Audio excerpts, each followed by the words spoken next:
व्रत लो कि आज से मैं गलत रास्ते पर नहीं जाऊंगा, आज से मैं असत्य नहीं बोलूंगा, जब बोलूंगा तो सत्य बोलूंगा। किसी को धोखा नहीं देने का व्रत लो, किसी का अपमान ना करने का व्रत लो, माँ बाप की सेवा करने का व्रत लो। बुढ़ापा आ गया तो बस 10 माला 12 माला 100 माला। एक संत जी अयोध्या में हमें मिले, वो हमारे संघ के संत हैं, हम साथ में ही रहते थे। जब संत वो बने थे तो वो सीनियर थे, हम उनके चरणों में थे, हमारी उम्र के थे, उनकी भी उम्र 30-32 वर्ष की होगी प्रेजेंट में। वो साधु हो गए, गृहस्थी नहीं बसाई, और रोज वो सवेरे 3 बजे उठ के बिस्तर से नहाने चले जाते सरयू जी, और नहा के 4 बजे तक वापस आ जाते। वहां से 2-2.5 किलोमीटर था, तो पैदल जाना पैदल आना। तो वो हमारी साथ रहा करते थे, साथ में ही वो 2 कदम दूर उनका बिस्तर था, 2 कदम पीछे हमारा बिस्तर था, साथ में सोते थे। वो वहां सोते, हम यहाँ सोते।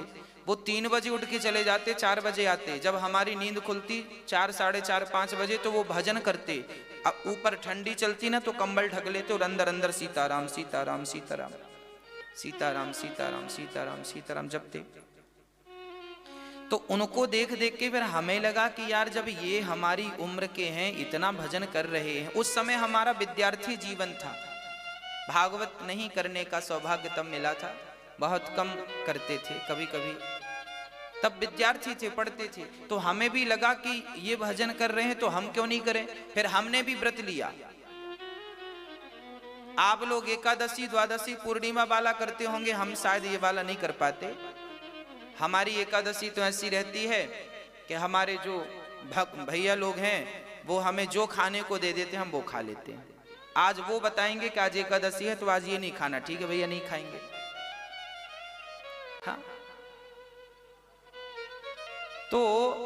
तो हमने एक व्रत लिया था अयोध्या में।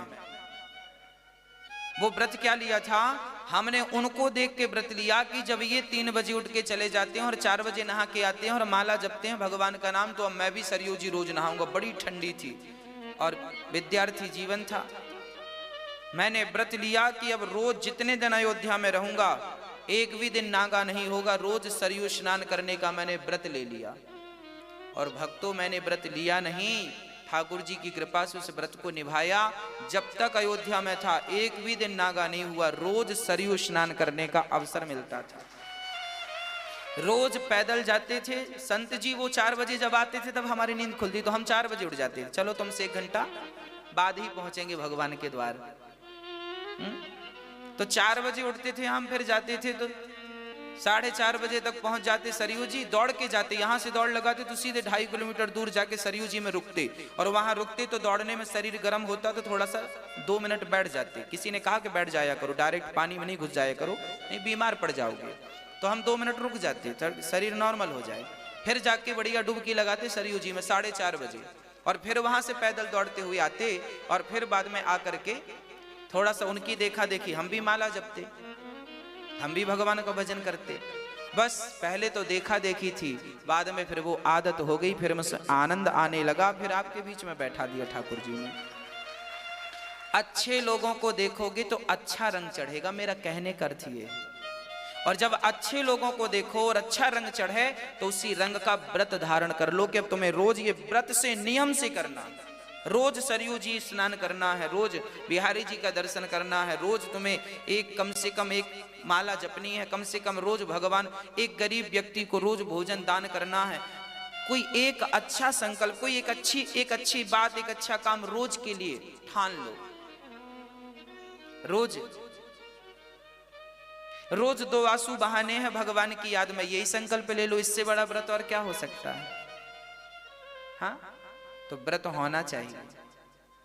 व्रत का अर्थ है प्रतिज्ञा। रोटी लड्डू खाने से व्रत नहीं टूटता, आपके भीतर की जो बुराइयां हैं उनसे व्रत टूट जाता है। जैसे शुक्रवार का व्रत हमारी माताएं रखती हैं, शुक्रवार के व्रत में माताओं को किसी ने बता दिया है कि खटाई नहीं खाते, अच्छा, माताओं को किसी ने अधूरी बात बता दी, किसी ने ये तो बता दिया खटाई नहीं खाते, पर बेचारे किसी ने ये नहीं बताया कि खटाई चीज क्या है। और हमारी माताओं ने टमाटर को, इमली को, आम को, छाछ को खटाई समझ लिया, बेचारी नहीं खाती डर के मारे, कहीं संतोषी माता नाराज ना हो जाए। अच्छा, आपको किसने बता दिया कि खटाई नहीं खाते? और जिसने बताया तो उसने ये नहीं बताया कि खटाई चीज क्या है। अरे रामचरितमानस पढ़ते तो तुलसी बाबा ने बताया कि खटाई क्या है, तुलसीदास जी ने बताया। मैं कोई भी बात अपने मुंह से नहीं करूंगा, जो बातें हमारी ऋषि मुनियों ने कही है बस वही बात आप तक पहुंचाता हूं। खटाई क्या है? नींबू खटाई नहीं है मेरी मां, टमाटर खटाई नहीं है, छाछ खटाई नहीं है। अरे ये टमाटर, छाछ, नींबू, इमली की खटाई तो केवल दूध को फाड़ती है, इससे ज्यादा क्या ताकत है इनमें बताओ? नींबू की खटाई क्या फाड़ सकता है? केवल दूध, इसके सिवा और क्या फाड़ेगा बताओ? क्या ताकत है इसमें? दूध, नींबू की खटाई सिर्फ दूध फाड़ सकती है, परंतु कपट ऐसी खटाई है जो भाई भाई के रिश्ते को फाड़ देती है, पिता पुत्र के रिश्ते को फाड़ देती है, पति पत्नी के रिश्ते को फाड़ देती है, और अनादि काल से फाड़ती चली आ रही है। वो कपट तुमसे छूटा नहीं, नींबू छोड़ के बैठ गई। ये बात हम नहीं, गोस्वामी जी लिख रहे हैं। जलुपय सरिस बिकाय, देखा हूं प्रीत किरीत भले, बिलग हों ही रस जाय, कपट खटाए परत पुनि। कपट की खटाई का त्याग करना, कपट छोड़ना है। जो हमारे भीतर है, हाँ या ना? भगवान राम भी कहते हैं, निर्मल मन जन सो मोहि पावा।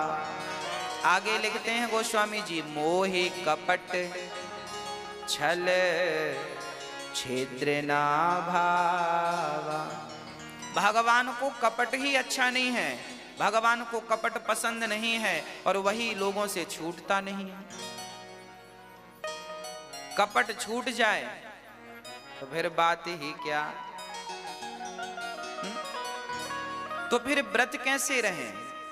बुराइयों का त्याग करके अच्छाइयों को धारण करने का नाम व्रत है।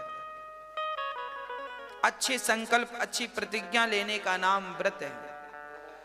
और जैसे आज एकादशी है, माना कि आज एकादशी है, जब एकादशी आए तो क्या करना चाहिए, व्रत कैसे करना चाहिए, वो मैं आपको बताऊं। गुरुवार आए और भगवान विष्णु का व्रत करना हो तो व्रत कैसे करना चाहिए।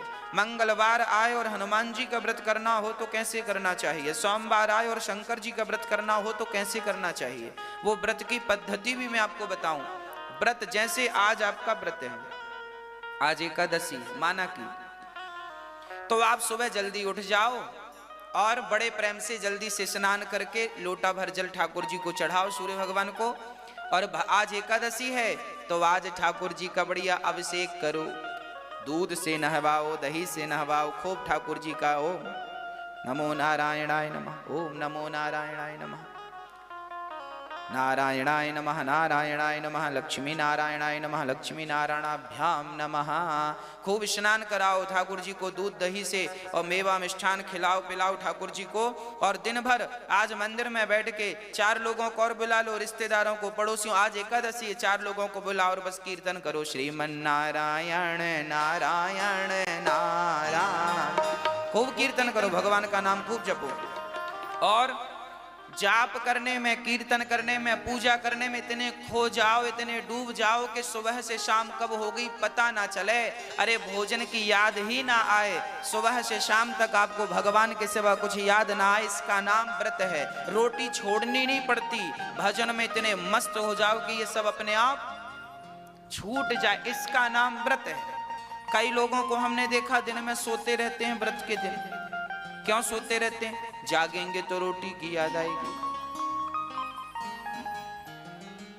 बाकी दिन जितना नहीं खाते लोग, व्रत के दिन उतना खा जाते हैं। व्रत के नाम पर बड़ा खा लेते हैं लोग, वो महंगा महंगा खाते हैं।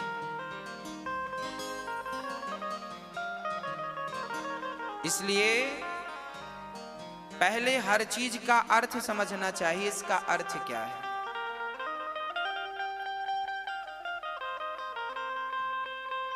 भगवान का चिंतन, भगवान के भजन में इतने डूब जाओ कि कुछ याद ही ना रहे। अरे लड़की का विवाह जब होता है ना, तो बाप के पांव में कांटा भी लग जाए तो उस कांटे की चुभन उसे पता तब चलती है जब बेटी विदा हो जाती है। हाँ या ना?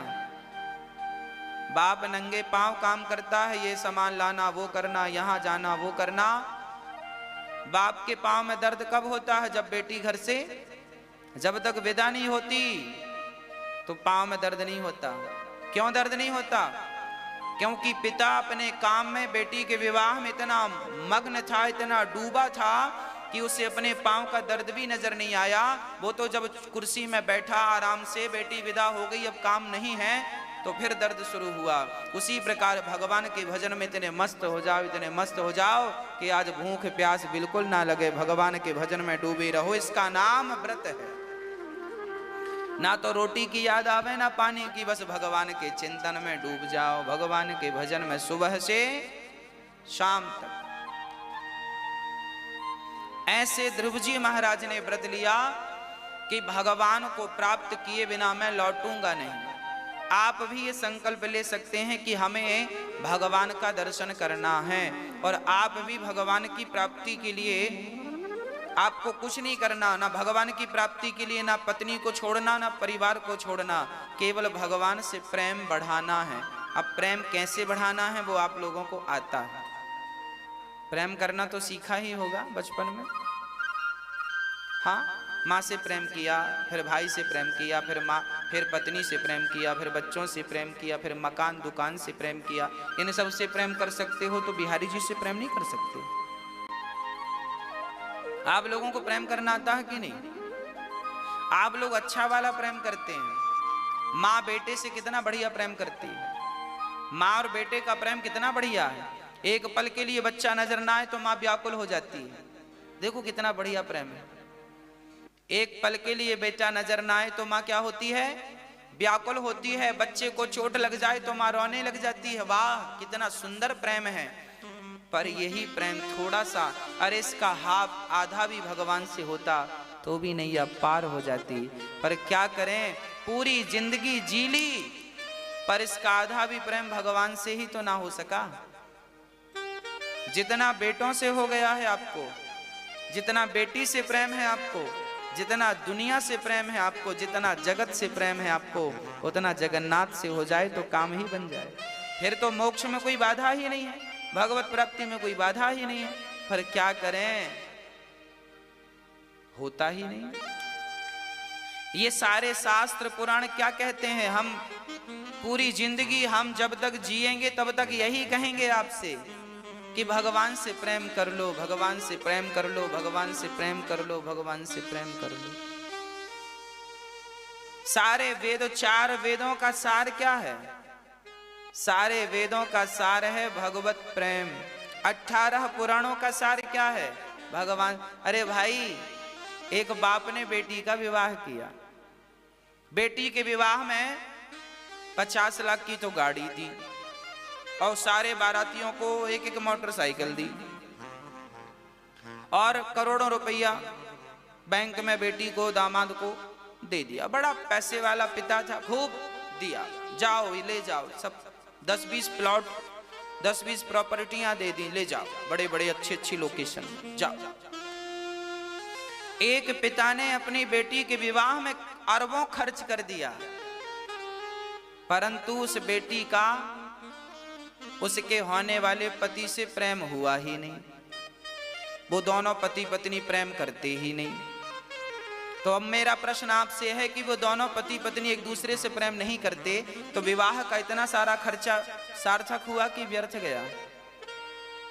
हाँ कि ना? व्यर्थ गया कि सार्थक हुआ? अरे भाई, पिता ने इतना खर्चा इसलिए किया था कि बेटी हमारी खुशी से अपनी ससुराल में रहे पति के संग, पर पति तो प्रेम करता ही नहीं और ये छोरी भी प्रेम नहीं करती। तो लो पिता का इतना सारा दान दक्षिणा सब बेकार चला गया। उसी प्रकार तुमने व्रत किए, उपवास किए, यज्ञ किए, जप किए और नाना तीर्थ किए, व्रत किए, सब किए, पर भगवान के चरणों में प्रेम नहीं हुआ तो सब बेकार है। यदि प्रेम हो गया तो सब सार्थक है। ये सारे व्रत उपवास नियम धियम सब केवल भगवत प्रेम के लिए ही तो है। आप कथा सुन रहे हैं किस लिए? इसलिए कि कथा सुनने से भगवान के चरणों में प्रेम जाग जाए, और प्रेम जाग गया तो सब कुछ सुनना सफल हो गया, मेरा सुनाना भी सफल हो गया। और प्रेम नहीं जागा तो 18 पुराण भी किस काम के फिर, यदि प्रेम नहीं जागा तो। ये 18 पुराण भी केवल इसलिए हैं कि तुम्हारे भीतर भगवत प्रेम जगा सकें। ये भागवत, ये चारों वेद केवल तुम्हारे भीतर के प्रेम जगाने के लिए ही तो हैं। हम जैसे जितने भी कथा सुनाने वाले हैं केवल आपके हृदय में प्रेम जगाने के लिए ही तो हैं। यदि प्रेम जाग गया तो फिर आप तो भगवत प्राप्ति को प्राप्त हो गए, मिल गए भगवान। जिसके लिए आंखें तरस रही हैं, प्यासी हैं, भटक रही हैं, और प्रेम नहीं हुआ। रामचरितमानस में भी राम जी स्वयं कह रहे हैं। अच्छा, बिहारी जी की पूजा हम लोग कर रहे हैं, आप भी कर रहे हैं। हम लोग, आपने देखा होगा मंदिर में लोग जाते हैं, पुष्पों की माला, लड्डू, पेड़े, तमाम अच्छी बात है, ले जाना चाहिए। पर बिहारी जी से भी कभी पूछ लो कि तुम्हें पसंद क्या है। भाई,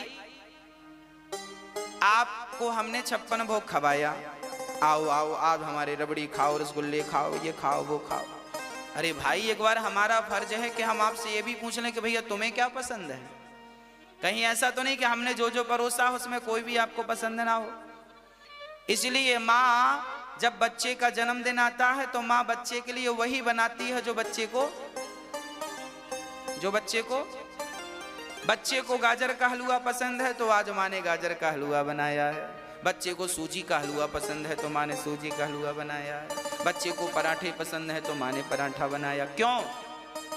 अरे बच्चे की पसंद यही है। जरा बिहारी जी की पसंद पूछो कि तुम्हारी पसंद क्या है। लड्डू पसंद है क्या, पेड़े पसंद है क्या, माला पसंद है क्या? भगवान कहेंगे ना, हमें ये कुछ भी पसंद नहीं। तो क्या पसंद है? लिख रहे हैं गोस्वामी जी, राम ही केवल प्रेम प्यारा, जान ले ये जो जान भगवान को केवल प्रेम पसंद है, प्रेम। और प्रेम से भगवान को एक पत्ता दे दोगे तो वो भी स्वीकार है। प्रेम से एक सड़ा सा फल दे दोगे तो वो भी। अरे विदुरानी ने प्रेम से छिलके दिए तो खाए कि नहीं? प्रेम से सुदामा ने कच्चे चावल दिए तो खाए। कच्चा चावल कौन खाता है भैया? आप हमारे घर आवे और हम आपको कच्चा चावल परोसें तो आप तो रूठ जाएंगे, वाह हमें कच्चा परोस दिया, हमें ढोर समझा है क्या, हमें जानवर समझा है क्या? पर सुदामा के कच्चे चावल कन्हैया कहां भागे जा रहे थे? सुदामा जी पका के खा लेते, खिचड़ी बना लेते, दूध डाल के शक्कर डाल के खीर बना लेते। अरे खीर भी तो खाई जा सकती थी, पर भगवान ने कच्चे ही चावल क्यों खाए? क्योंकि भक्त का प्रेम उन चावलों में था। तो भक्त जैसे दिया भगवान ने वैसे ग्रहण कर लिया। विदुरानी ने जैसे छिलके दिए भगवान ने वैसे ही खा लिए। मतलब भगवान वस्तु के भूखे नहीं थे, वस्तु के पीछे जो भक्त का प्रेम था वो प्रेम भगवान ने स्वीकार कर लिया। भगवान बिहारी जी लड्डू खाएंगे, पर लड्डू खाएंगे तब जब खिलाने वाले के भीतर लड्डू से ज्यादा प्रेम हो। लड्डू में जितनी मिठास है उससे ज्यादा प्रेम आपके भीतर होगा तो वो लड्डू भगवान खाएंगे। और प्रेम नहीं है तो फिर वो लड्डू तुम चढ़ा दो, अपनी संतुष्टि कर लो।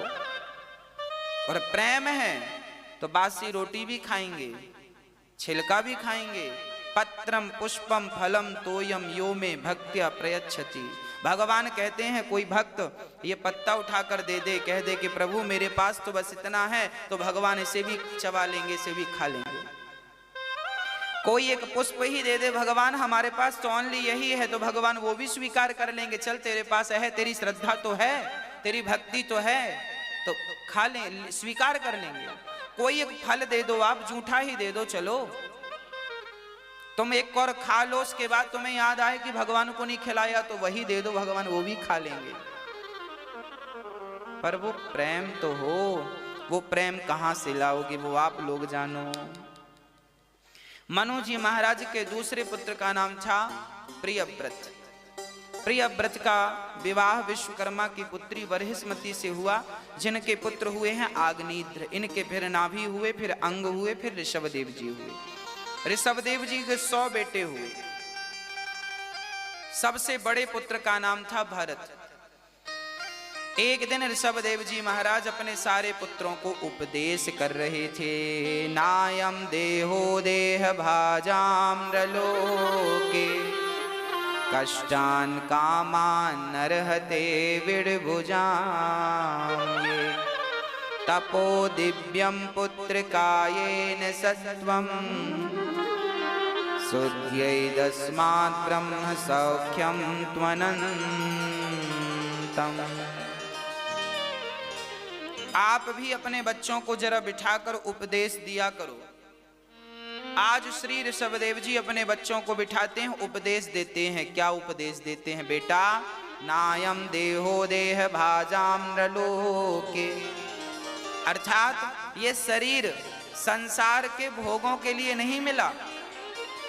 तपो दिव्यम, शरीर भगवत भक्ति में तपाने के लिए मिला है। जरा तपाओ, तपस्या करो। तपाने का अर्थ, विद्यार्थी जब तपता है, मेहनत करता है, तब उसके परसेंट अच्छे बनते हैं। और तपस्या ना करे अर्थात तपे ना, अर्थात पढ़े ना, रिजल्ट कैसे अच्छा आएगा? आप अच्छी पोस्ट पर चले गए हैं तो सहज में तो चले नहीं गए साहब, कोई मेहनत तो की होगी आपने, अर्थात आपने अपने आप को तपाया होगा।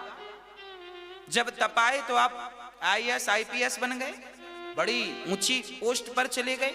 ऐसी तो सहज में चले नहीं गए होंगे, बड़ा तपाया होगा आपने, तपस्या की होगी। अरे भाई, जब बिना तपस्या के तुम्हें नौकरी नहीं मिलती तो बिना तपस्या के भगवान कैसे मिल जाएगा, ये तो समझो। हाँ, तो तपस्या तो जरूरी, तपाना, यही तो तपाना है। कोई पैसों के लिए तपा रहा है, कोई भगवान के लिए तपा रहा। देखिए, IAS IPS बनना हो, ऊंची पोस्ट में जाना हो ना, तो बड़ी तपस्या करनी पड़ती। तपस्या मीन्स बड़ा अध्ययन करना पड़ता है, पढ़ाई करनी पड़ती है, दिन रात पढ़ो तब कहीं जाके एग्जाम निकलते हैं। हाँ, सहज में नहीं निकलते। एक वो हैं जो घर में बैठ के तपस्या कर रहे हैं, आप तैयारी कर रहे हैं IAS IPS की, CA की, फलाने की और इसकी, आप घर में बैठ के तैयारी कर रहे हैं। और एक वो संत हैं जो जंगल में तैयारी कर रहे हैं। आप भी तप रहे हैं और वो साधु संत भी तप रहे हैं। फर्क इतना है कि आप तपस्या करके क्या बनेंगे? IAS बन जाएंगे, IPS बन जाएंगे, जज बन जाएंगे। हाँ, और आपको अच्छी पोस्ट पे पहुंचा दिया जाएगा, पैसा बहुत मिलेगा। इस तपस्या से संसार के सुख मिलेंगे, भौतिक सुख, नाम होगा, पद होगा, पैसा होगा, खूब आनंद से। इस तपस्या से संसार की सुख सुविधाएं मिल सकती हैं, संसार के भोग मिल सकते हैं। पर जो जंगल में बैठ के ऋषि मुनि तपस्या कर रहे हैं, वो भोगों के लिए नहीं, वो तो भगवान के लिए तपस्या कर रहे हैं। अब आपको निर्णय लेना है कि आपको किसके लिए तपस्या। तपस्या दोनों में है, भोगों को पाने के लिए भी तपस्या करनी पड़ेगी और भगवान को पाने के लिए भी तपस्या करनी पड़ेगी। अब जीवन में आप किसको अधिक महत्व देते हैं, भोगों को या भगवान को?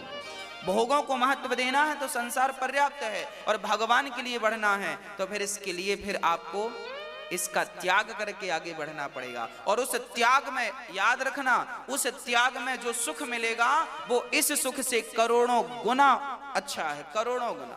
इस सुख की तो मैं तुलना करूं गुड़ की तरह। आदमी को गुड़ तब तक ही अच्छा लगता है जब तक उसे रबड़ी ना मिल जाए। एक आदमी ने कभी रबड़ी खाया ही नहीं, बस गुड़ खाता, वो सबसे कहता भाई गुड़ बहुत अच्छा है, गुड़ बहुत, तुम भी खाया करो। और वास्तविक में गुड़ अच्छा है, ठंडी को खाना चाहिए। गुड़ अच्छा है, गुड़ बड़ा स्वादिष्ट है, गुड़ बड़ा खाया करो।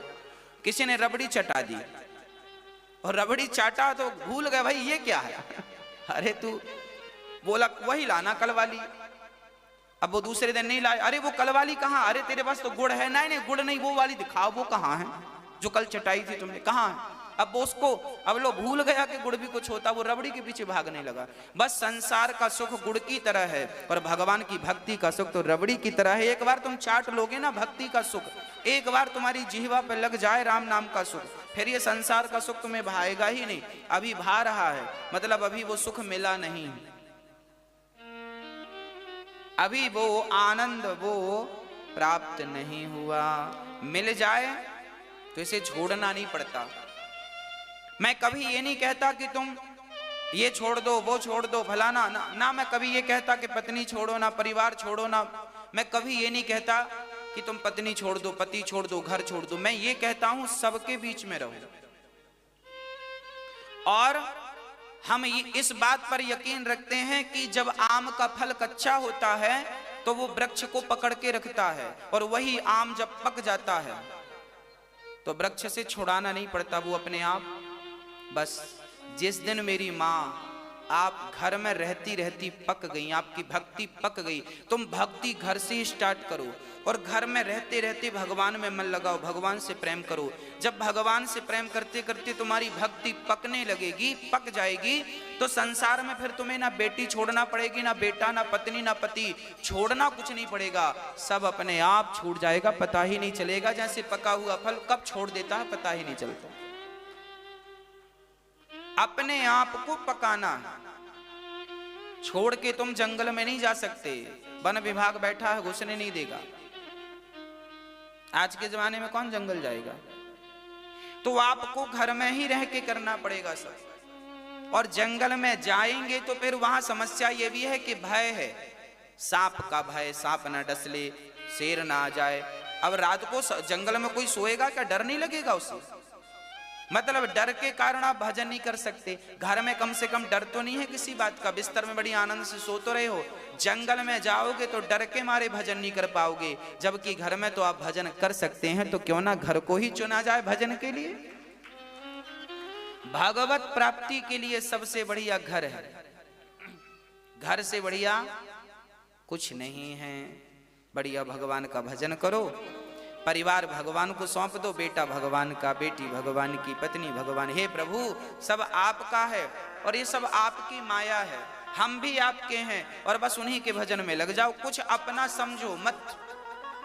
गलती तो तब होती है आपसे जब आप सबके मालिक बन के बैठ जाते हैं। मैं इसका मालिक हूं, ये मेरा है, ये मेरा है।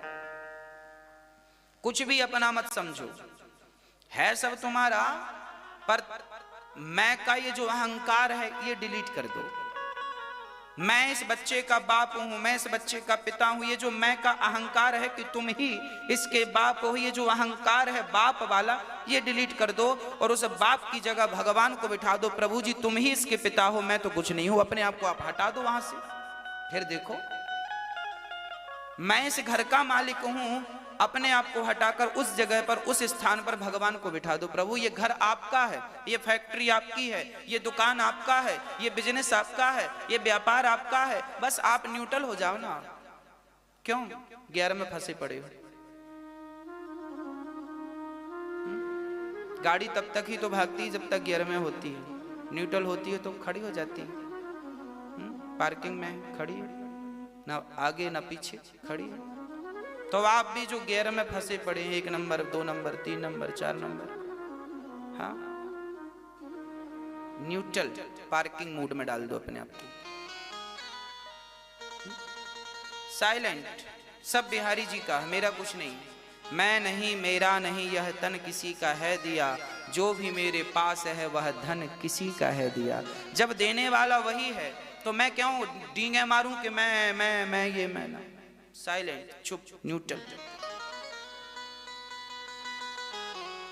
श्री भरत जी महाराज को पिता का उपदेश चढ़ गया और भरत जी महाराज घर से, उनके ऋषभदेव जी तो भगवत भजन करते हुए चले गए, 9 बच्चे योगेश्वर हो गए। भरत जी महाराज अपना घर परिवार छोड़ के गंडकी के तट पर चले गए। श्री भरत जी महाराज गंडकी के तट पर गए और संसार छोड़ के, पत्नी पुत्र का मोह छोड़कर जंगल गए और बस भगवान का ध्यान करने लगे। नारायण नारायण नारायण नारायण, भगवत भजन करने लगे। तभी भरत जी से गलती हो गई कि भरत जी एक दिन नदी में स्नान करने गए तो वहां एक मृगी का बच्चा बह रहा था। मृगी ने पानी में ही बच्चे को जन्म दे दिया। तो वो बच्चा पानी में बहता जा रहा था, बस मरने वाला था। तो भरत जी की नजर पड़ गई, तो भरत जी उस मृग के बच्चे को बचाकर अपनी कुटिया पर ले आए। देखिए, कुटिया पर ले आए, यहां तक तो बढ़िया था। पर अब भरत जी से गलती ये हो गई कि भरत जी उस मृग के बच्चे से प्रेम करने लग गए।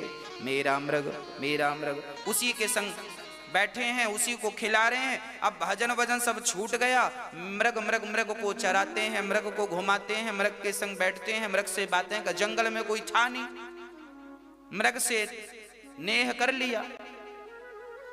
अंत में जब मृत्यु का समय आया तो भरत जी उस मृग को देखते देखते देखते देखते मर गए, प्राण निकल गए। और जब प्राण निकले तो यमराज ने कहा कि आप मृग को देखते देखते आए हैं, इसलिए अब आपको मृग की योनि में जाना पड़ेगा। अंते यामति सागति। आप लोगों से प्रार्थना है कि आप लोग भी मरने के पहले मन ना लगा लेना किसी में, क्योंकि जहां मन लगाओगे वही दुर्गति होनी है आपकी। मरते समय मन स्त्री में लगेगा तो आपको स्त्री बनना पड़ेगा, मरते समय मन पुरुष में लगेगा तो पुरुष बनना पड़ेगा, मरते समय मन कुत्ते में लगेगा कुत्ता बनना पड़ेगा, मन जहां लगेगा वहां जाना पड़ेगा। इसलिए मरते समय बिल्कुल बिल्कुल बिल्कुल मन को हटा देना। अच्छा, बहुत सारे एडवांस जो लैपटॉप कंप्यूटर है ना आजकल, जहां से जैसे आप काम कर रहे हैं, कोई भी काम करते करते वो बंद हो गया, कंप्यूटर लैपटॉप कोई भी, मोबाइल फोन में भी ये सिस्टम आ गया है। काम करते करते बंद हो गया, बैटरी के कारण बंद हो गया, तो उसके बाद जब आप चार्ज में लगाएंगे तो वो वहीं से स्टार्ट होगा। हाँ या ना? एडवांस टेक्नोलॉजी है। पहले ऐसा नहीं था, पहले शुरू से स्टार्ट होते थे। अब क्या हो गया है कि लैपटॉप में आप काम कर रहे हैं और वो बंद हो जाएगा तो आप चार्जर बैटरी चली गई, आप ध्यान ना दे पाए, बंद हो गया। अब क्या हुआ, अब आप चार्ज में लगाएंगे तो वो वहीं से स्टार्ट होगा। हाँ कि ना? हाँ। बस आपका मरते समय मन जहां लगा है तो दूसरा जन्म वहीं से स्टार्ट होगा जहां इस जन्म में आखिरी बार मन लगा था। कंप्यूटर वहीं से चालू हुआ जहां से बंद हुआ था। बस ईश्वर भी यही है, आपका मनी राम मन आखिरी समय जहां है, गति वही है, अंते यामति सागति। इसलिए मरते समय मन को सबसे हटा लो। लैपटॉप बंद हो उसके पहले काम धाम पूरा करके सेव कर लो फाइल और अपनी गैलरी में आ जाओ, बढ़िया बाहर आ जाओ। हाँ, ताकि वहां से आप फिर किसी भी फंक्शन में जा सकते हैं। आप भी मरने के पहले सब वापसी कर लीजिएगा, पत्नी से मन हटा लीजिएगा, पुत्रों से मन हटा, सबसे बिल्कुल अपने वापसी आ जाइएगा ताकि आपका मोक्ष हो जाए। और यदि मन बेटे में लगा रहा तो लो भैया, बेटे के ऊपर मन लगा रहा, आप फिर तुम किसी के बेटे बन के आओ, फिर तुम झंझट में पड़ो। इसलिए बिल्कुल साइलेंट, मन कहीं ना लगे, बस मरते समय भगवान में मन लगाओ। इसलिए मरते हुए आदमी को गीता सुनवाई जाती है, इसलिए सुनवाई जाती है ताकि गीता के शब्द सुने और उसका यहाँ वहां मन लगा हो तो हट जाए। पर आजकल उल्टा है, जब मर जाता है तब गीता सुनवाते हैं। अब कैसे सुनवा रहे हो भैया? मरने के पहले गीता इसलिए सुनवाई जाती है कि यहां वहां से मन हट जाए। भरत जैसे ज्ञानी का मन लगा तो भरत जैसे ज्ञानी को मृग बन के आना पड़ा। जंगल में लगी आग तो भरत जी मृग बन के आए थे। अब वो मृग बने थे, आग लगी तो उसमें जल गए, फिर तीसरा शरीर मिला उन्हें मनुष्य का।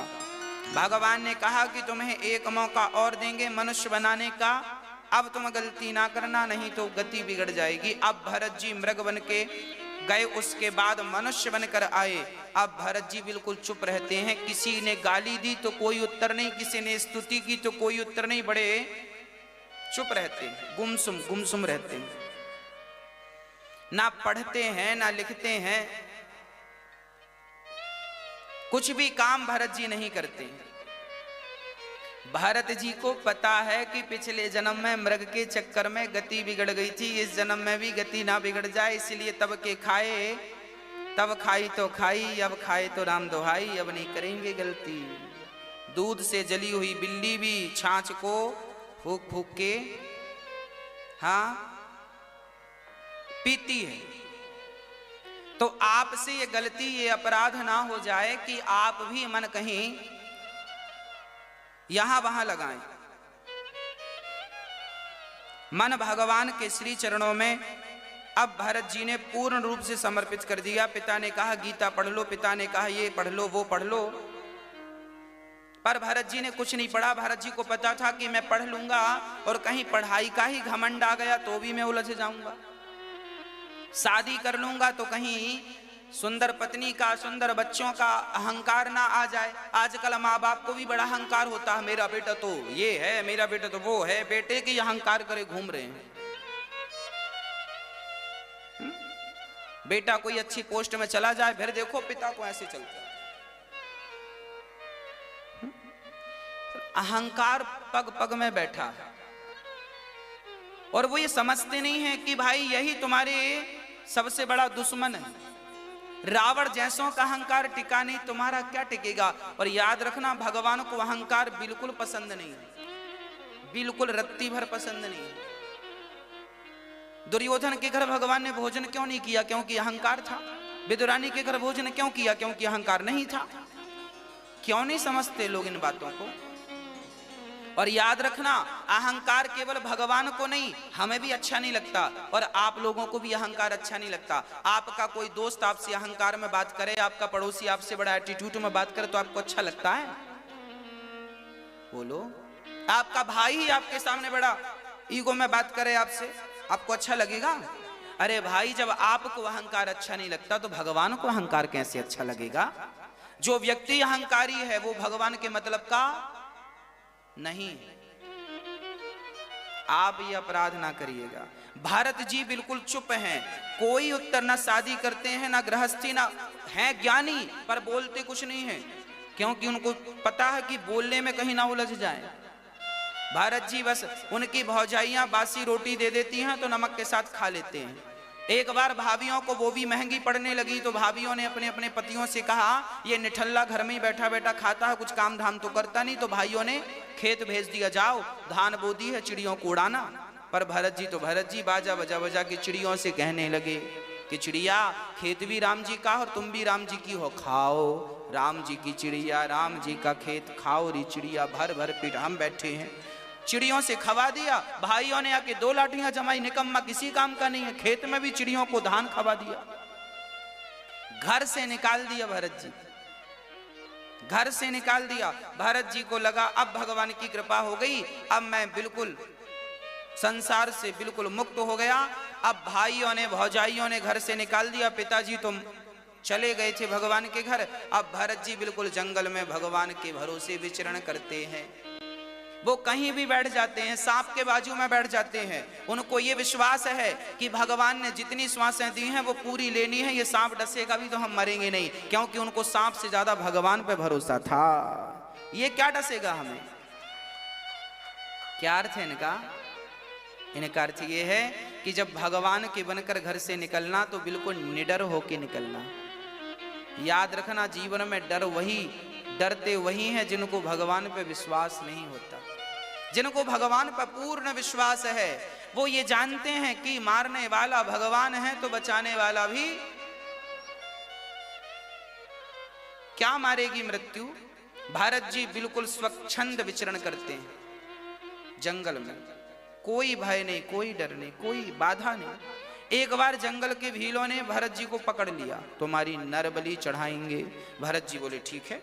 भरत जी को खाया, फिर खिलाया पिलाया, बढ़िया लड्डू खिलाए, पकवान खिलाए। भरत जी बोले वाह बढ़िया खिला रहे हो, खिला रहे। भरत जी खूब खाए। अरे भरत जी तो बिल्कुल साइलेंट थे, जो मिल जाए खा लेते हैं। खाया और माला पहनाया गले में। भारत जी को कोई ने खिलाया तो खा लिया, माला पहनाया तो माला पहन लिया। अब उन्होंने कहा चलो सिर झुकाओ, तुम्हारी बलि चढ़ाएंगे। तो भारत जी ने सिर भी झुका दिया। ये नहीं कि नहीं नहीं नहीं हमें मत मारो, काहे नहीं मारो, मारेंगे। भारत जी ने बिल्कुल खुशी से सिर झुका दिया, मार दो। अरे भाई देखो, जीवन में ना भयभीत नहीं होना चाहिए। तुम अपना सिर झुका दो, मौत होगी तो नहीं झुकाओगे तो भी मारे जाओगे, और मौत नहीं होगी तो झुका दिया है तो भी नहीं मारे जाओगे। कई बार एक्सीडेंट होता, हम सुनते हैं कि एक प्लेन क्रैश हो गया, गिर गया, प्लेन के सारे यात्री मारे गए पर कुछ रह गए। क्यों रह गए? जब सारे मारे गए थे तो ये भी नहीं पड़ जाते, क्यों रह गए? मतलब मारने वाला भी भगवान है और बचाने वाला भी भगवान है। मैंने पढ़ा था एक शिप के बारे में, समुद्र में डूबी थी, सबसे बड़ी थी, कोई नाम था, 1914 की बात थी। हाँ, टाइटैनिक नाम था उसका। उसमें 1500 लोग, लगभग 1500 लोग मारे गए थे, पर कुछ उसमें भी बच गए थे। हाँ जी, टाइटैनिक जहाज था, पानी में डूबा था, लगभग 1914 की बात है ये, लगभग, कंफर्म नहीं कह सकते, लगभग 1914 की बात है ये। टाइटैनिक में बहुत सारे यात्री सवार थे, बड़ा सुरक्षित जहाज बनाया था बनाने वाले ने। लोग यात्रा पर थे, पानी बर्फ की चट्टान से टकरा गया, एक्सीडेंट हुआ, 1500 लोग समुद्र में डूबकर मर गए, पर उसमें भी कुछ बचाए गए, कुछ मतलब 1 या 2। अब प्रश्न ये खड़ा है, जब 1500 मरे थे तो फिर 1-2 भी मर जाते, 1-2 क्यों बच गए? क्योंकि मारने वाला है भगवान, बचाने वाला है भगवान। बाल न बांका होता उसका, बाल न बांका होता उसका, जिसका रक्षक दया निधान। मारने वाला है भगवान, बचाने वाला है। इसलिए भरोसा भगवान पर किया करो, भगवान बाल भी बांका नहीं होने देंगे आपका। हाँ भक्तों, अब क्या हुआ? श्री भरत जी ने सिर झुका लिया और उन्होंने तलवार मारनी चाहिए, तो भद्रकाली जो खड़ी थी वो प्रकट हो गई, मेरे भक्त को मार रहे हो।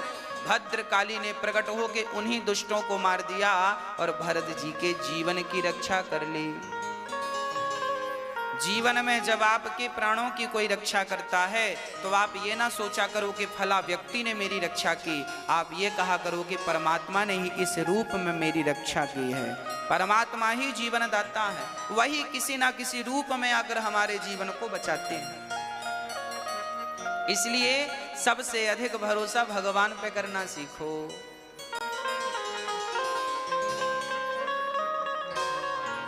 सबसे ज्यादा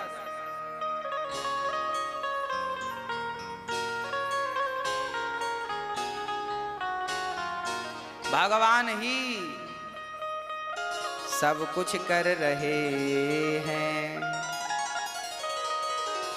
पुत्र त्रितासुर पिछले जन्म में चित्रकेतु थे, इनके बेटे मैं इनका मन लग गया था। चित्रकेतु राजा का जब बेटा मरा तो राजा रोने लगे कि हमारा बेटा मर गया, भगवान तुमने गलत किया। कई बार जब आपके अपने कोई मर जाते हैं तो आप भी रोते हैं, भगवान आपने गलत किया। उस समय लगता है कि गलत किया। कई लोग भगवान की भक्ति छोड़ देते हैं इसलिए कि भगवान आपने हमारे संग गलत कर दिया। इसको कई, अच्छा ये बताओ, आप भक्ति करते हो तो क्या इसलिए करते हो कि आपके घर में कोई मरे ना? मैं भक्ति करता हूं तो क्या इसलिए कि मैं मरूं ना? अरे भाई तुम भक्ति करो, कुछ भी करो, पर मरना तो पड़ेगा। इस सत्यता से भागो मत, इस सत्यता को स्वीकार करो। और कोई मर गया तो चलिए दुख की बात तो है, पर उस दुख में कब तक डूबे रहोगे? क्या मिलना है उस दुख में डूबने से? प्रकृति की सच्चाई को क्यों नकार रहे हो? क्यों नहीं स्वीकार कर लेते? अरे भाई, आप भी मरोगे, मैं भी मरूंगा। आप अब कोई मर गया तो हम लोग रोते हैं फलाना मर गया। अरे उसकी मृत्यु पर रोते क्यों हो? तुम भी मर रहे हो, अपनी तैयारी कर लो कुछ, तुम भी तो मरोगे। चित्रकेतु का बेटा मर गया, रोने लगे मेरा बेटा मर गया। नारद जी ने समझाया मत रो, तुम ज्ञानी हो फिर भी रो रहे हो। ना महाराज, हमारा तो बेटा मर गया, भगवान की इतनी भक्ति करी फिर भी मर गया। अरे भाई, भगवान की भक्ति की तो क्या बेटा नहीं मरेगा? क्या हम नहीं मरेंगे? क्या तुम नहीं मरोगे? नरसिंह मेहता का भी बेटा मर गया था। नरसिंह मेहता ऐसे भगत थे, भगवान को सामने खड़ा कर लिया था। उनका भी तो बेटा मर गया था 25 साल की उम्र में। उन्होंने तो ये नहीं कहा कि मैं तेरी भक्ति करता हूं, तूने बेटे को। अरे भाई देखो, बेटा मेरा हो या तुम्हारा हो, जिसकी उम्र जितनी परमात्मा ने फिक्स की है वो उतना रहेगा। परेशान ना हुआ करो। जिसके जीवन में जितना सुख मिला है, लिखा है, जिसके जीवन में जितना सुख है मिलके रहेगा, और जितना दुख है सो मिलके रहेगा। तुम ना सुख देने वाले कोई हो, ना तुम दुख देने वाले कोई हो। अपने अपने कर्मों का फल इंसान भोगता है। कोऊ ना काहू को सुख दुख कर दाता, निज कृत कर्म भोग सब भ्राता। लिखा तो है सब शास्त्रों में, कोई माने ना तो क्या करे। आज श्री नारद जी ने समझाया मत रो मत रो मत रो। नहीं, बेटा रो चला गया, रोएंगे, लगा रोने। तब नारद जी ने मरे हुए बेटे को जिंदा कर दिया। ले, तेरे को बेटा चाहिए था, ये ले। अब बेटा जिंदा हुआ तो चित्रकेतु दौड़ पड़े, आ तुझे गले से लगा लूं। गले लगाने दौड़ा तो बेटे ने कह दिया खबरदार, गले वाले मत लगाना, पहले ये बताओ तुम कौन हो। चित्रकेतु बोला मुझे नहीं जानता, मैं तेरा पिता हूं, तेरे लिए रो रहा था, ये नारद जी ने जिंदा किया है। तब उस बच्चे ने कहा पिताजी किस जन्म के बाप हो ये भी तो बता दो, मेरा तो करोड़ों बार जन्म हो चुका है। हाँ, मेरा तो एक बार नहीं, दो बार नहीं, करोड़ों बार जन्म हो चुका है। किस जन्म के माई बाप हो, किस जन्म के रिश्तेदार हो ये भी तो बता दो।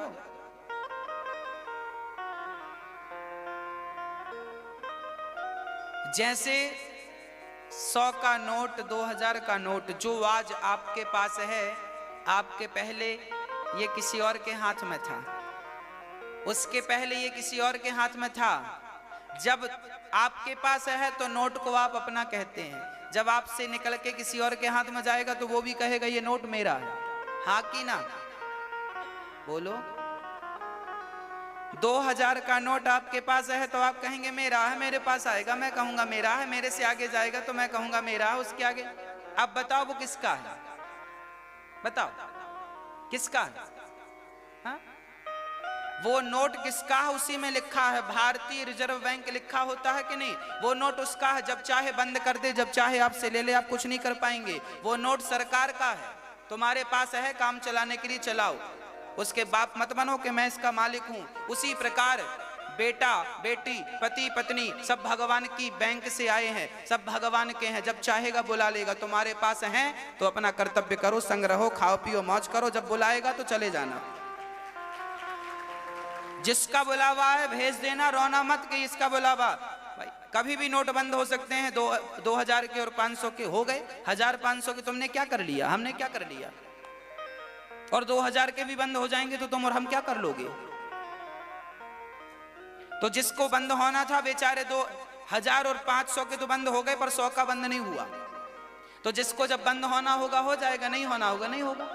जिसकी जब मृत्यु आएगी सो आएगी, अभी तुम्हारी नहीं आई, तुम मौज करो। बस किसी के जीने मरने से तुम्हारा कोई लेना देना नहीं, फिर भी जबरदस्ती रो रहे हो, परेशान हो रहे हो।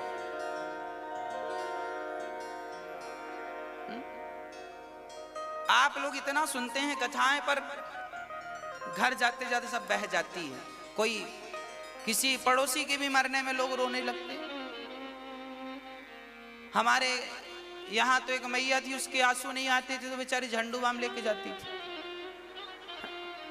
नहीं रोएंगे तो लोग क्या कहेंगे बताओ, रो नहीं रही है तो बच्चा लगाती रहती थोड़ी थोड़ी देर में। तो कई बार ना फॉर्मेलिटी भी करनी पड़ती है। हमें तो लगता है आप लोग फॉर्मेलिटी करते रहते हैं, क्यों? माताएं बड़ा खतरनाक रोती हैं, पर हमें डर लग जाता है कई बार, पता नहीं कहां सीख लेती हैं ऐसा। पहले कभी नहीं देखा इनको रोते हुए, जब कोई मरता है तभी इनका एक्शन चालू होता है, उल्टा सीधा रोती हैं। अरे सीधा सीधा रो लो चुपचाप।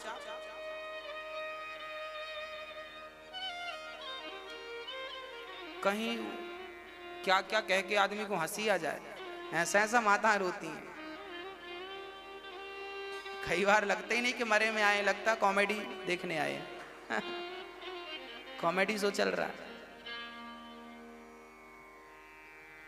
तो ऐसे रोया करो कि रोने टाइप का लगे, और ज्यादा भी मत रोया करो, दो चार बहा लिए बस, बाकी भगवान के लिए बचा के रखो। भगवान के लिए एक नहीं हो, जमाने के लिए लाख आंसू बहा दिए, बताओ। भगवान के लिए आंसू नहीं बहते, बिहारी जी का दर्शन करके आ जाते हैं, आंसू नहीं बहते। प्रेम के दो आंसू वहां नहीं बहाए, और कोई मर बस जाए तो बस बाल्टियों से आंसू। अरे जमाने के लिए आंसू बहाए हो, उन आंसुओं की वैल्यू क्या है? कुछ नहीं वैल्यू है। भगवान के चरणों में दो आंसू बहे होते तो वो बड़े महत्वपूर्ण थे, बड़ा महत्व रखते हैं वो आंसू जो भगवान के लिए बहते हैं, और वो आंसुओं की कोई कीमत नहीं है जो संसार के लिए बहते हैं। इसलिए अब निर्णय आपका है, मैंने तो भाई आपको दर्पण दिखा दिया। आप संसार के लिए भी रो सकते हैं, भगवान के लिए भी रो सकते हैं, कहां रोना है मर्जी आपकी है।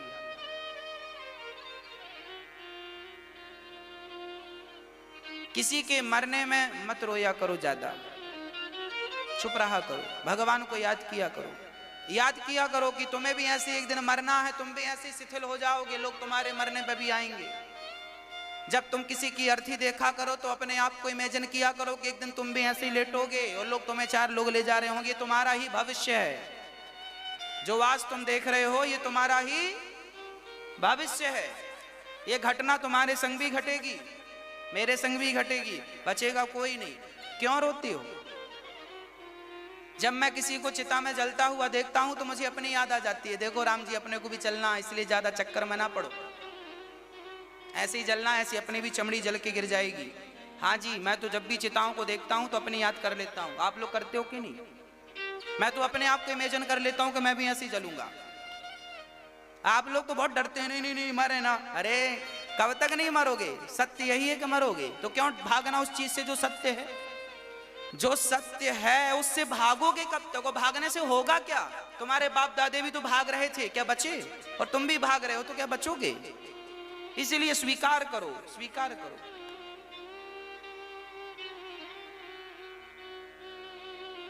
आप भी जब मरें तो घर वालों से बिल्कुल स्पष्ट कह दें कि हमारे मरने में ज्यादा रोना होना नहीं, क्योंकि तुम्हारा तो क्या है, तुम रोध हो के 13 दिन बाद रसगुल्ले ढूंढते फिरोगे, भाई रसगुल्ले लाना, तेरे ही खाने जाओगे। दुनिया के लोग तो 13 दिन बाद रसगुल्ले खाते हैं, उनका कुछ नहीं बिगड़ना, पर तुम संसार को देखते देखते मरोगे, तुम्हारी दुर्गति हो जाएगी। इसलिए मरते समय भगवान का चिंतन करते करते मरिएगा। मरते समय इतना तो करना, स्वामी जब प्राण तन से निकले, गोविंद नाम लेकर मेरे प्राण तन से निकले। दुनिया वालों का कुछ नहीं बिगड़ना, बिगड़ना है सिर्फ तुम्हारा। दुर्गति होगी तो दुनिया वालों की नहीं होगी, तुम्हारी होगी। सदगति होगी तो दुनिया वालों की नहीं, तुम्हारी होगी। इसलिए तुम अपना देखो, जमाने के चक्कर में ना पड़ो। ये ज्ञान जब बच्चे ने दिया कि पिताजी मैं तो कई जन्म से आया गया, तुम किस जन्म का मानते हो? पिता को वैराग्य हो गया, अभी बेटा बेटा करके रो रहे थे, बेटे ने ज्ञान दिया तो घर से मन हट गया। वही चित्रकेतु जा करके वृत्तासुर बनते हैं पाप के कारण, और वही वृत्तासुर इस जन्म में इंद्र के हाथों मारे गए, उनका उद्धार हो गया, मुक्ति हो गई। भक्तों, एक बार भगवान को प्रहलाद के लिए नरसिंह बन करके आना पड़ा। यदा देवेषु वेदेषु गौसु विप्रेषु साधुषु धर्मे मयि च विद्वेषः सवा आयो विनाश्यति। प्रहलाद जी भगवान के बड़े अच्छे भक्त थे। बहुत छोटी सी अवस्था थी, 5 वर्ष की एज थी। प्रहलाद जी 5 वर्ष की उम्र से ही भगवान में लग गए, और हम लोग इतने बुढ़े हो गए अभी भी मन नहीं जा रहा। प्रहलाद जी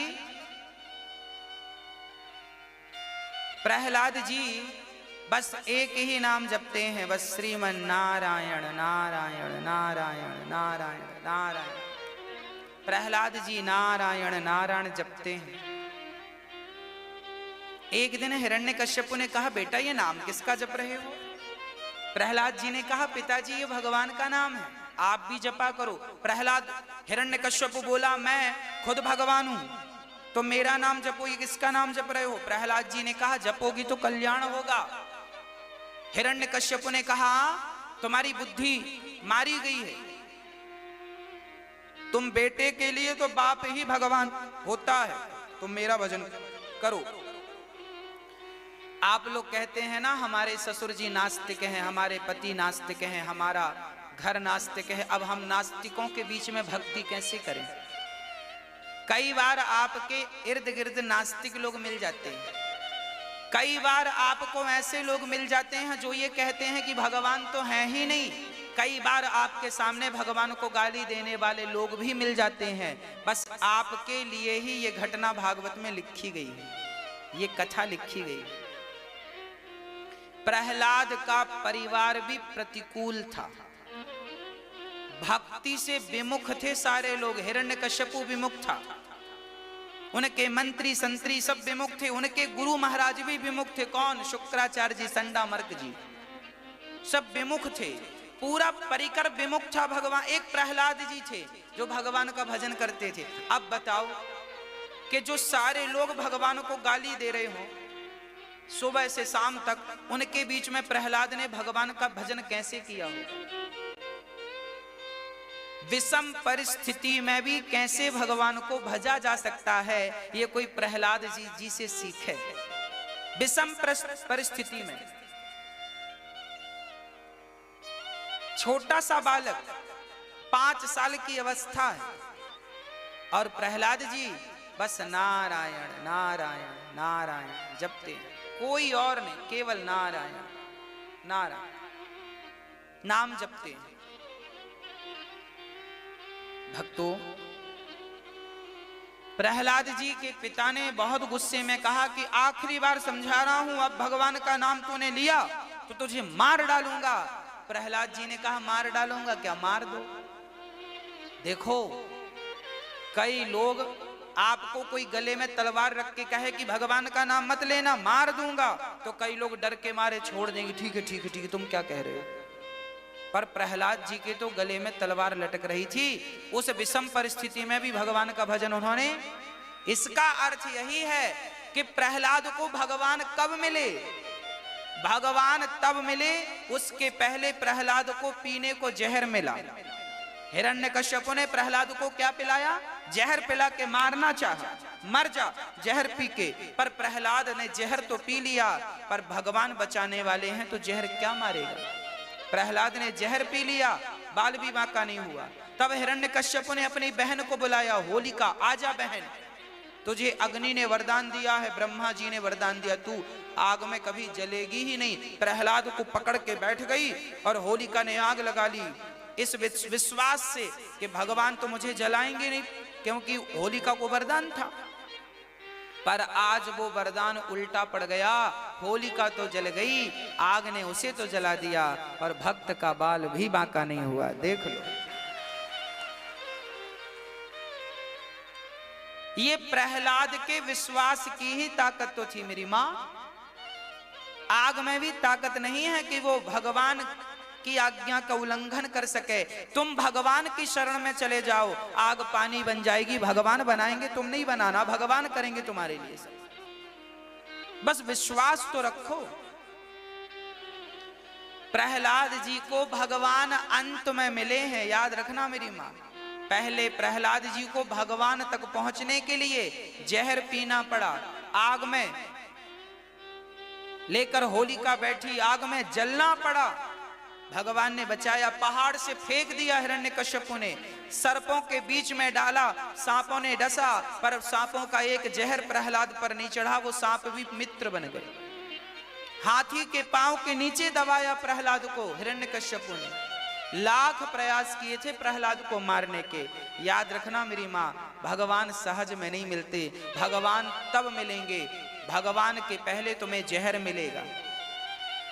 तुमने जहर पीना सीख लिया, जहर का अर्थ है दुनिया की कड़वी बातें सुननी सीख ली, और कड़वी बातें सुनकर भी तुमने भगवान पर विश्वास रखा तो भगवान निश्चित मिलेंगे। और दुनिया की बातों में पढ़ करके तुमने भगवान को भुला दिया तो फिर ना घर के ना घाट के।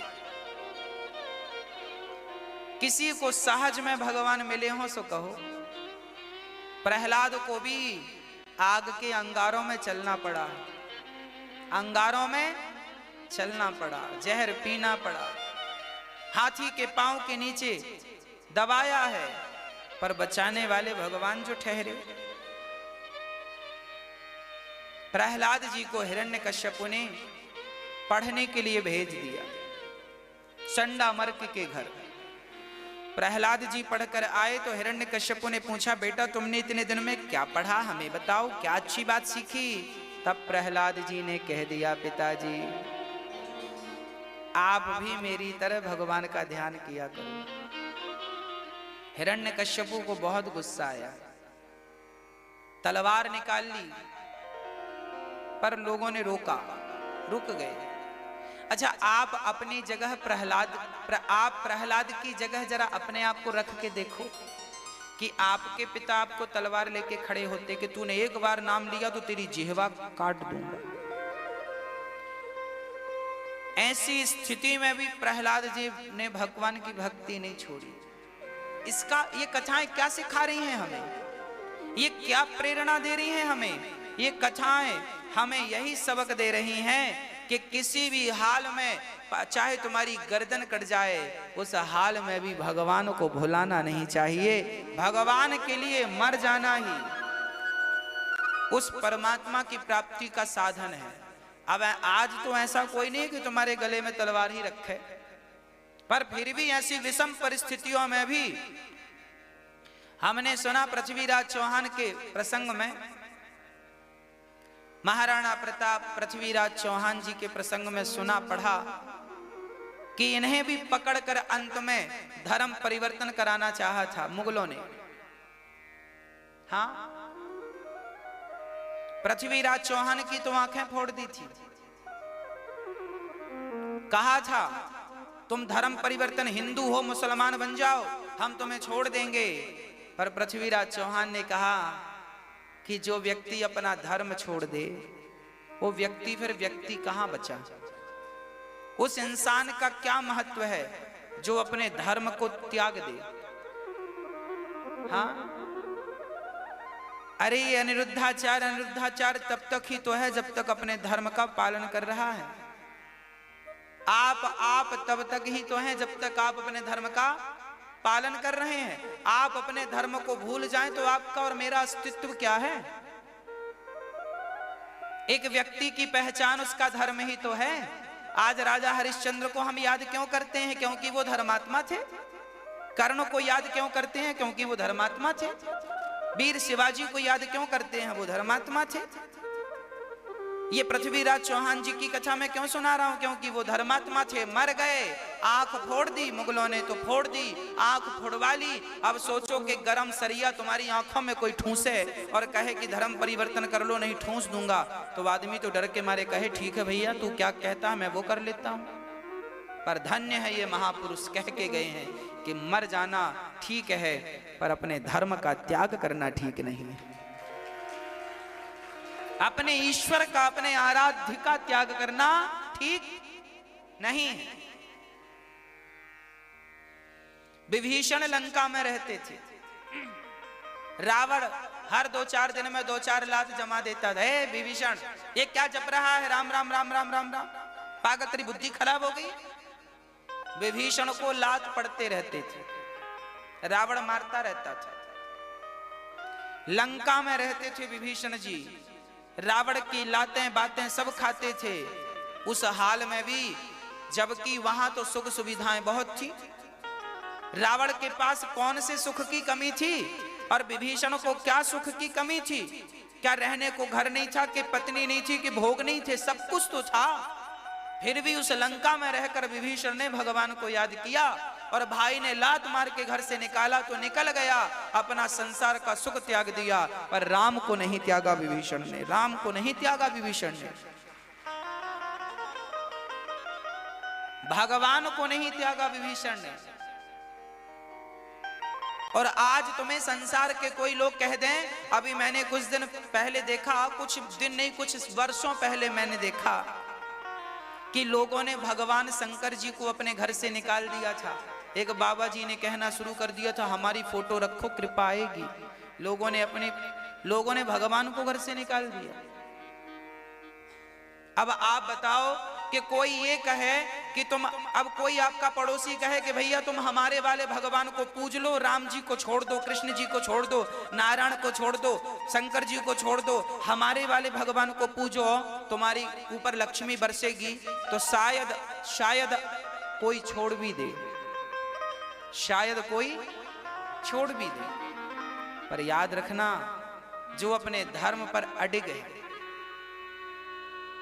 कोई हमसे कहे कि अनिरुद्धाचार्य जी आपको हम पूरी संसार की संपत्ति दे रहे हैं, आप राम को भूल जाइए, कृष्ण को भूल जाइए, तो सारी दौलत भैया और हमारे पास है वो भी तुम ले लो, पर हम तो अपने राम को नहीं, अपने कृष्ण को नहीं भूल सकते। उनको भूलकर फिर हमारे पास बचेगा क्या? क्या बचेगा? हम दौलत का करेंगे क्या? बांध के ले जाएंगे? भैया हमारे राम जी तो हमें भूखा रखें, हमारे कृष्ण जी तो हमें 4-4 दिन भूखा रखें, और हमारे को मरना भी पड़े तो मर जाएं, उस हाल में भी मुख से राम नाम नहीं जाएगा, कृष्ण नाम नहीं जाएगा। हम कोई दौलत के लिए थोड़ी भगवान की भक्ति करते हैं। नहीं दे वो चूल्हा ना जले 4 दिन, कोई फर्क नहीं, भूखे मरेंगे और ज्यादा क्या होगा। गेहूं को पीसोगे तो आटा बनेगा, आटा को पीसोगे मैदा बनेगा, मैदा को पीस के क्या बनाओगे? तो हम तो पिसे पिसाए मैदा है, हमें क्या पीसोगे? इसलिए भगवान को कभी ना भूलो। प्रहलाद जी के गले पर छुरी थी, पर हिरण्यकश्यप ने कहा नाम छोड़ दे, मैं तुझे राजा बना दूंगा। प्रहलाद जी ने कहा पिताजी आप बने तो हैं राजा, मैं आप जैसा राजा बन के क्या करूंगा? भगवान का द्रोही राजा बन जाए तो क्या करूंगा द्रोही बन के?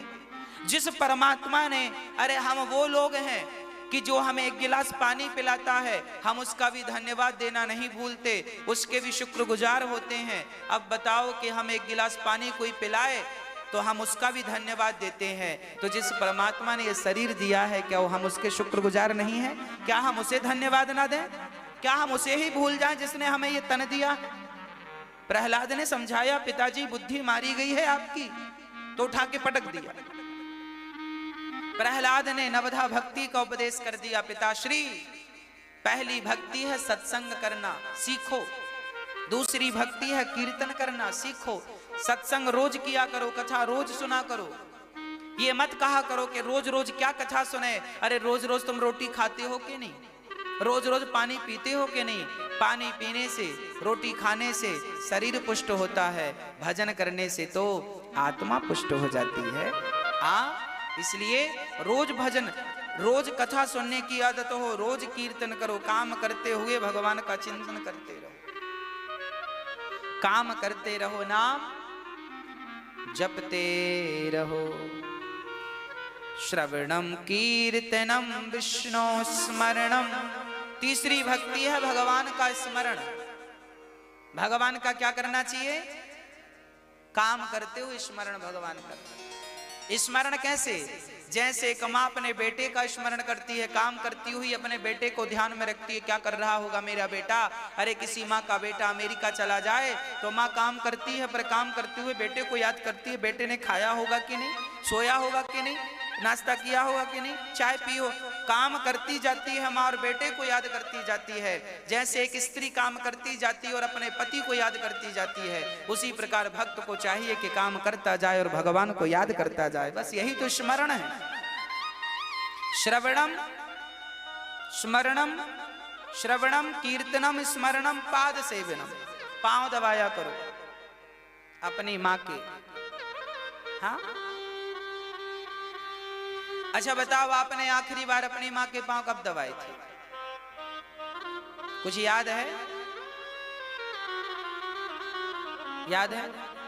नहीं याद? जिस माँ ने तुम्हें जन्म दिया है उस माँ को भूल गए? माँ के बदौलत तुम इस धरती पर सांस ले रहे हो और उसी माँ को बुढ़ापे में छोड़ दिया। आज बेटे बहुत सारा काम का लोड लेके रखते हैं और उस काम में अपनी माँ को समय देना भूल जाते हैं। मैंने बहुत सारी माँओं को देखा है, बुढ़ापे में अकेली बना करके खाती हैं, शरीर चलता नहीं है फिर भी रोटी बना रही है बुढ़ापे में। और बहू बेटा सब हैं, पर बेटा बहू को समय कहाँ है देखने का कि बूढ़ी माँ। अरे ये वही माँ थी ना जिसकी गोद में तुम कभी खेला करते थे। ये वही माँ है ना जिसने छाती से लगाकर अपना दूध पिलाया था।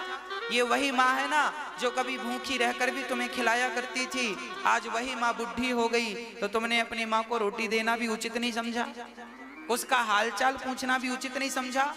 तुम इंसान हो कि क्या हो?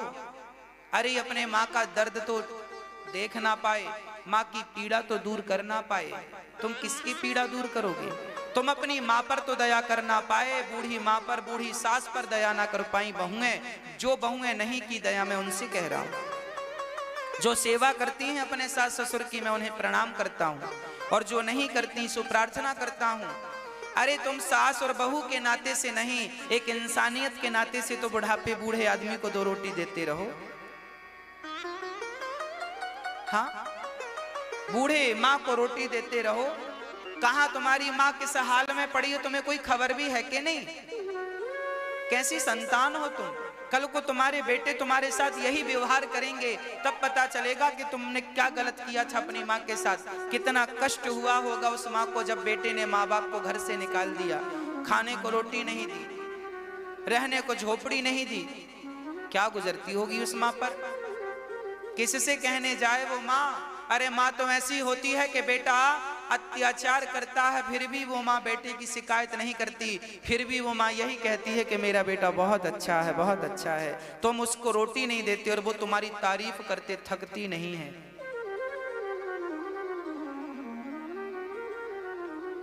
आज इंसान इतना अमीर हो गया है, इतना अमीर हो गया है कि अपनी माँ को भी भूल गया है। भगवान किसी को इतना अमीर ना बनाए कि तुम अपने संस्कारों को भूल जाओ, अपनी संस्कृति को भूल जाओ, अपनी माँ को भूल गए तुम।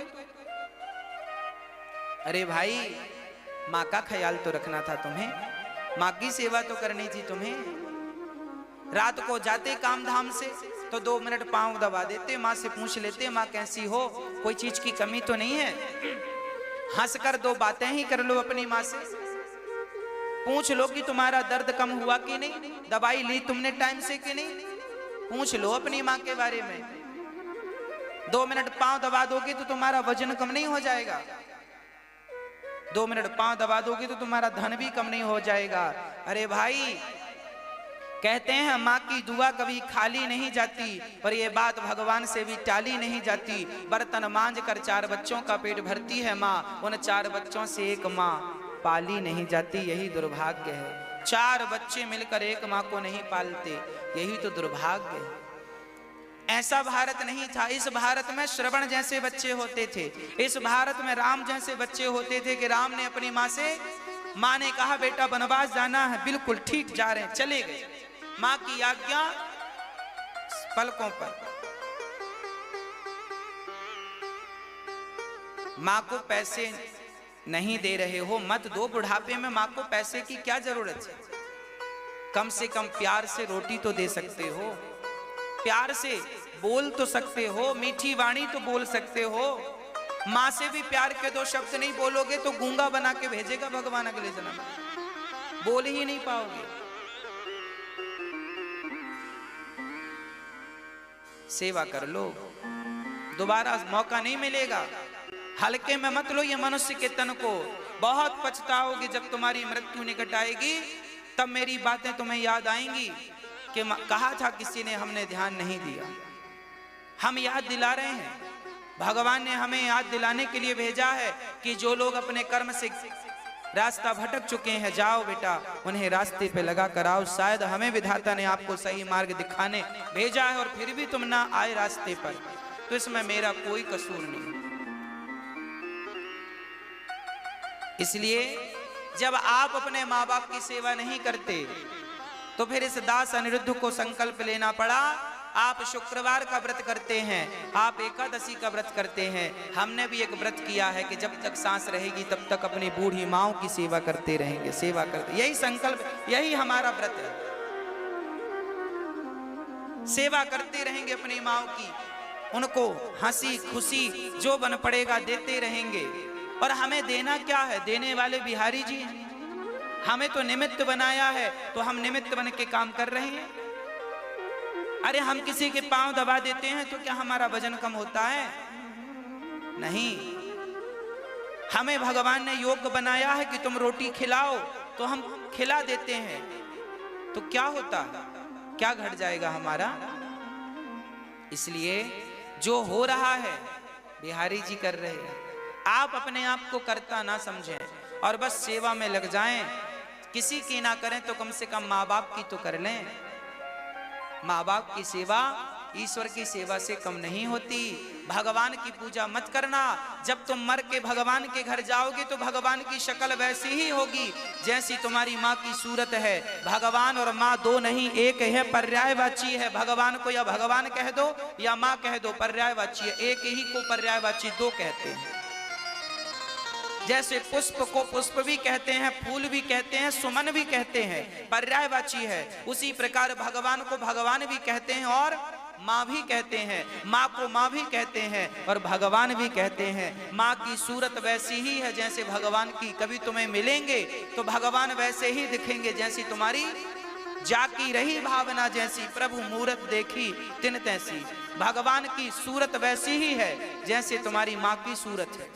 और माँ में तुमने भगवान को नहीं देखा तो मर के जब जाओगे तो तुम्हारे सामने भगवान नहीं, माँ ही बैठी होगी, भगवान ही बैठा होगा माँ की सूरत में। और हिसाब तुमसे तुम्हारी माँ लेगी, बेटा तुमने मेरे साथ क्या किया था, अब बताओ तुम्हारे साथ क्या किया जाए। फिर कर्मों का दंड भोगना पड़ता है और बाद में फिर रोना भी पड़ता है कि क्यों गलत किया, क्यों नहीं की।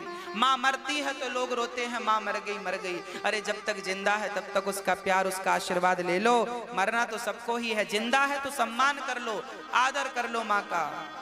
जब आप नहीं करते तो इस दास अनिरुद्ध को माँ की सेवा, देखिए ये माँ हमारी जो है ना हमारे पास रहती हैं, रोज हमें भर भर के आशीर्वाद देती हैं और हम इन माँओं को वैसे ही प्यार करते हैं जैसे एक बेटा अपनी माँ से प्यार करता है। प्रिय भक्तों, आप भी अपनी माँ से बहुत प्यार कीजिए, आप भी अपनी माँ से बहुत आशीर्वाद लीजिए, माँ की दुआएं लीजिए। पैसे तो खर्च हो जाएंगे पर माँ की दुआ खर्च नहीं होती, वो बुरे वक्त में काम आती है। इसलिए माँ का आशीर्वाद ले लीजिएगा। माँ जैसी सिर्फ माँ होती है बस। इसलिए आप सभी से निवेदन करता हूं, कम से कम एक माँ का आप सहारा बन जाइएगा। चलो आप अपने घर पे माँ बाप की सेवा करते हैं, ठीक है, पर जो बच्चे नहीं करते वो माँ मेरे पास हैं, उन माँओं की सेवा के लिए आप अपने हाथ बढ़ा सकते हैं। कम से कम एक माँ को 21,000 रुपए का सहयोग करके किसी एक माँ को जीवन भर रोटी की व्यवस्था, देखिए रहने को छाया छत चाहिए, खाने को रोटी, पहनने को कपड़े और दवाई चाहिए।